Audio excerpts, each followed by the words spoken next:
శ్రీ గురుభ్యో నమః. శ్రీ మహాగణపతే నమః. జూన్ నెల మాస ఫలితాల కార్యక్రమానికి స్వాగతం. ధనుస్సు రాశి వారికి ఈ యొక్క నెల ఎలా ఉండబోతుందని చూద్దాం. ధనుస్సు రాశి వారికి ఈ యొక్క నెలలో సానుకూలమైనటువంటి ఫలితాలు అనేవి గోచరిస్తూ ఉన్నాయి. గురువు యొక్క స్థితిలో అష్టమంలోకి సంచారం చేయబోతున్నాడో అది ఈ రాశి వారికి కొంచెం ఆరోగ్యపరంగా కొంచెం రికవరీ ఇచ్చినప్పటికీ కూడా కొంచెం తలనొప్పులను ముఖ్యంగా ఆరోగ్యపరంగాను మరియు అదేవిధంగా కుటుంబ సంబంధ విషయాల్లో కొన్ని విషయాలు జాగ్రత్తలను సూచిస్తూ ఉంటాయి. గురువు యొక్క మార్పు తప్ప ఈ రాశి వారికి మిగతా గ్రహస్థితి అంతా కూడా కొంచెం కలిసి వచ్చే విధంగా ఉంది. ఈ రాశి వారికి రవి యొక్క సానుకూలమైనటువంటి స్థితి 14వ తారీఖు వరకు ఉద్యోగపరంగా నూతన ఉద్యోగ ప్రయత్న సంబంధితమైన వ్యవహారాలు విషయాల్లో అనుకూలంగా ఉంటుంది. 10 మందిలో కలవటం, అదేవిధంగా ఏ యొక్క పనులైతే చేయటం ద్వారా మీకు మంచి గుర్తింపు అనేది కూడా సాధించగలుగుతారు, మంచి పనులు చేయగలుగుతారు. అదేవిధంగా 10 మందిలో మీ యొక్క గౌరవ మర్యాదలను నిలుపుకోవడానికి మీరు చేసేటువంటి ప్రయత్నాలు కూడా మీకు సానుకూలమైనటువంటి ఫలితాలు ఎక్కువగా ఇవ్వగలుగుతాయి. వీటితో పాటు నూతన ఉద్యోగ ప్రయత్న విషయాల్లో అనుకూలంగా ఉంటుంది. ఉన్నత స్థాయిలో ఉన్నటువంటి స్త్రీ పురుషులతో కొత్తగా పరిచయాలు ఏర్పడతాయి. ఈ రోజుల్లో కమ్యూనికేషన్ అనేది చాలా ఇంపార్టెంట్ అనుకుంటారు. ఆ విధంగానే మీకు ఏర్పడేటువంటి యొక్క పరిచయాలు అనేది మీకు మంచి సానుకూలమైనటువంటి ఫలితాలు ఇస్తాయి. మీరంటే సొసైటీలో ఒక గుర్తింపు, గౌరవం, 10 మంది పేరుతో పిలవబడేటువంటి ఒక స్థాయికి ఎదగాలని చెప్పి ఎక్కువగా ప్రయత్నం చేయటం, దానికి తగినటువంటి అవకాశాలు కూడా రావటం అనేది మానసిక సంతృప్తికి గల కారకంగా ఉంటుంది. 14వ తారీఖు వరకు రవి యొక్క సానుకూలమైనటువంటి స్థితి అత్యధికమైనటువంటి బిందువులతో షడ్బలంతో షష్టమంలో సంచారం చేస్తున్నాడు. ఇక రవి యొక్క సానుకూలమైనటువంటి స్థితి ధనుస్సు రాశి వారికి సానుకూలమైనటువంటి ఫలితం. నూతన ఉత్తేజాన్ని పొందగలుగుతారు. చేయాలనుకున్నటువంటి పని మీద పూర్తిగా కాన్సన్ట్రేట్ చేయగలుగుతారు. చేయాలనుకున్నటువంటి పని మీద దృష్టి ఎక్కువగా కేంద్రీకరిస్తారు. ఈ రాశి వారికి సానుకూలమైనటువంటి స్థితి.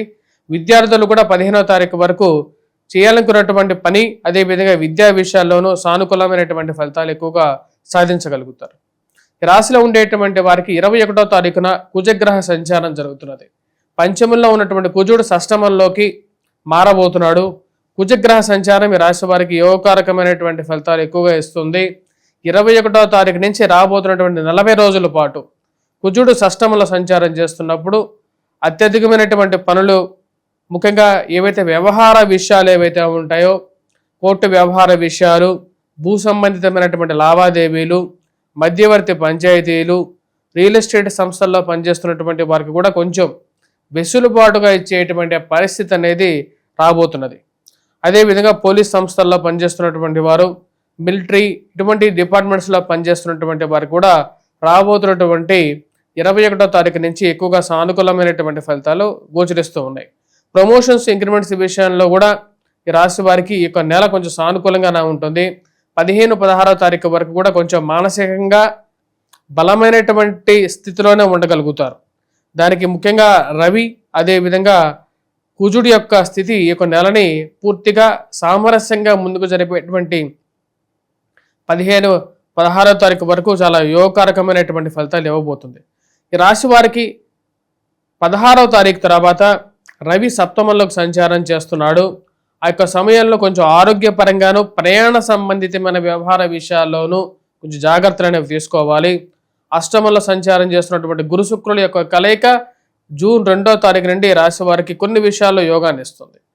అష్టమంలో శుక్రగ్రహ సంచారం ఈ రాశి వారికి కుటుంబ సంబంధ బాంధవ్యాల విషయంలోనూ, కుటుంబంలో ఒకరికి ఉద్యోగం రావటము, మరియు అదేవిధంగా కుటుంబంలో ఒకరికి వివాహం జరగటం, సంతాన ప్రాప్తి కలగటం, బంధువుల్లో ఒకరు ఉన్నతమైనటువంటి పొజిషన్కి రాబోతున్నారని తెలిసి మానసికమైనటువంటి ఆనందాన్ని కూడా పొందగలుగుతారు. ముఖ్యంగా మనం గమనించినట్లయితే శుక్రుడి యొక్క స్థితి రాశి వారికి యోగకారకమైనటువంటి ఫలితాలు ఇస్తున్నది. అష్టమంలోకి గురు శుక్రుడి యొక్క కలయిక వారి యొక్క దృష్టి ధనస్థానం మీద కేంద్రీకృతమై ఉంటుంది. తద్వారా ఇరుగు పొరుగు సఖ్యత విషయంలో అనుకూలత, అదేవిధంగా కుటుంబ సంబంధ బాంధవ్యాల విషయంలో కూడా అనుకూలంగా ఉంటుంది. ఈ రాశి వారికి సంఘంలో దొరికేటువంటి గౌరవం ఈ యొక్క నెల చాలా మానసికమైనటువంటి ప్రశాంతతను ఇవ్వగలుగుతుంది. గురువు అష్టమంలో సంచారం చేస్తున్నటువంటి సమయంలో గురువు అష్టమంలోనే ఉన్నాడు. మిగతా గ్రహాలు ఏవైతే ఉన్నాయో కొంచెం సపోర్టివ్గా ఉన్నటువంటి గ్రహాలు శుక్రుడు, రవి, కుజుడు యోగకారకమైనటువంటి ఫలితాలు ఇస్తున్నాయి. వీటిలో కూడా ముఖ్యంగా మనం చెప్పినట్లయితే జూన్ 25వ తారీఖున బుధుడు శుక్రుడు ఇద్దరు రెండు గ్రహాల కలయిక అష్టమంలో జరుగుతున్నది. అది కూడా ఈ రాశి వారికి యోగాన్ని ఇవ్వగలుగుతుంది. ఈ రాశి వారు ముఖ్యంగా వచ్చినప్పటికీ విద్యార్థులు, విద్యా సంస్థల్లో పనిచేస్తున్నటువంటి వారు గురువు స్థితి మార్పు సూచిస్తున్నది. అదేవిధంగా పుస్తక ముద్రణ షాపుల్లో పనిచేస్తున్నటువంటి వారు కానీ, స్టేషనరీ షాప్స్ రన్ చేస్తున్నటువంటి వారు కానీ, మరియు ఇక హౌసింగ్ కన్స్ట్రక్షన్ చేసి అమ్మేటువంటి వారు, వీరు కొంచెం గురు సంబంధితమైనటువంటి మార్పు చేర్పులకి కొంచెం జాగ్రత్తలు అనేవి తీసుకోవాలి. మెయిన్గా వచ్చేటప్పటికి గురువు అష్టమంలో సంచారం చేస్తున్నప్పుడు ఆరోగ్యపరంగాను, మరియు అదేవిధంగా చేసినటువంటి అప్పుల విషయంలో, తిరిగి కట్టాల్సినటువంటి విషయాల్లోనూ కొంచెం ఎక్కువగా బాధించేటువంటి పరిస్థితి గురువు అష్టమంలో సంచారం చేస్తున్నప్పుడు ఎక్కువగా కనిపిస్తూ ఉంటుంది. మరియు అదేవిధంగా వయోవృద్ధుల ఆరోగ్యపరంగాను ఈ యొక్క నెల చాలా అనుకూలంగా ఉంటుంది. కానీ దీర్ఘకాలికంగా ఎప్పుడైతే గురువు అష్టమంలో సంచారం చేస్తున్నప్పుడు దాని యొక్క ప్రభావం వయోవృద్ధుల మీద ఎక్కువగా ప్రభావం చూపిస్తూ ఉంటుంది. ఈ రాశి వారికి ముఖ్యంగా రాజకీయ నాయకులకి ఈ యొక్క నెల సానుకూలమైనటువంటి ఫలితాలు గోచరిస్తూ ఉన్నాయి. రవి కుజుడు ఇద్దరు యోగకారకమైనటువంటి స్థితిలో సంచరిస్తున్నటువంటి సమయంలో ఇది యోగాన్ని ఎక్కువగా ఇవ్వగలుగుతుంది. ఎందుకంటే కుజుడు షష్టమంలోను, అదే షష్టమంలోకి రాబోతున్నాడు 40 రోజుల పాటు. రవి కూడా యోగకారకమైనటువంటి స్థితిలో 15వ తారీఖు వరకు ఉండటం ఈ రాశి వారికి నిజంగా అనుకున్నటువంటి కొన్ని పనులు, సుదీర్ఘకాలికంగా ముందుకు జరగనటువంటి పనులు ఏవైతే ఉన్నాయో వాటిని ఒక గాడిలో పెట్టాలని చెప్పి నిర్ణయించుకుంటారు. అర్ధాష్టమ శని ప్రభావ రీత్యా ఆరోగ్యపరంగా కొన్ని జాగ్రత్తలు అనేవి తీసుకోవాలి. మెయిన్గా ఉద్యోగపరంగా ఉండేటువంటి స్ట్రెస్ నుంచి కొంచెం బయటికి రిలీఫ్ అనేది పొందాలని చెప్పి ఎక్కువగా ప్రయత్నం చేస్తారు.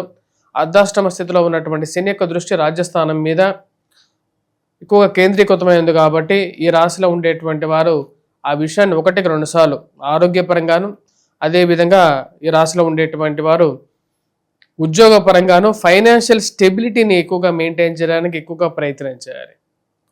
ఈ రాశిలో ఉండేటువంటి వారికి ఈ యొక్క నెలలో మెయిన్గా వచ్చేటప్పటికి ఎటువంటి పరిహారాలు చేసుకోవాలి అనేది కూడా మనం చూద్దాం. ఈ రాశిలో ఉండేటువంటి వారు మనం గమనించినట్లయితే కుజుడు 21వ తారీఖు వరకు పంచమంలో సంచారం చేస్తున్నటువంటి సమయంలో హనుమాన్ చాలీసా పఠించడం, హనుమాన్ దేవాలయ దర్శనం చేసుకోవటం, సుబ్రహ్మణ్య అష్టకాన్ని పఠించడం, మరియు అదేవిధంగా 15వ తారీఖు తర్వాత నుండి ఈ రాశిలో ఉండేటువంటి వారు సూర్యారాధన అనేది చేయాలి, సూర్య నమస్కారాలు చేయటం. గురువు అష్టమంలో సంచారం చేస్తున్నటువంటి సమయంలో దక్షిణామూర్తి శ్లోకాన్ని పఠించడం, దక్షిణామూర్తి శ్లోకాన్ని పఠించడం. అదేవిధంగా ఈ రాశిలో ఉండేటువంటి వారు ప్రతి గురువారం, ముఖ్యంగా వచ్చేటప్పటికి ప్రతి గురువారం లైట్ ఎల్లో కలర్ డ్రెస్ ధరించటం, దక్షిణామూర్తి శ్లోకాన్ని పఠించటం, గురుగ్రహ మంత్రజపం చేసుకోవటం అనేది ఎక్కువగా సానుకూలమైనటువంటి ఫలితాలు వస్తాయి. వాటితో పాటు ఈ రాశిలో ఉండేటువంటి వారు అర్ధాష్టమ శని ప్రభావ రీత్యా ఈ అర్ధాష్టమ శని రాబోతున్నటువంటి జూన్ 27వ తారీఖు అంటే 2027 వరకు కూడా ఉంటుంది. కాబట్టి ఈ రాశిలో ఉండేటువంటి వారు ప్రతి శనివారం నియమాలను పాటించాలి. ముఖ్యంగా నాన్ వెజ్ డ్రింక్స్కి కొంచెం దూరంగా ఉండాలి. శనివారం పూట వెంకటేశ్వర స్వామి దేవాలయ దర్శనం చేసుకోండి, వీలైతే తైలాభిషేకం చేయండి. ప్రయాణం చేసేటువంటి సమయంలో ఓం గం గణపతియే నమః అని చెప్పి మనసులో తలుచుకున్న తర్వాత ప్రయాణం చేయాల్సినటువంటి ముఖ్యమైనటువంటి సూచన. స్వస్తి.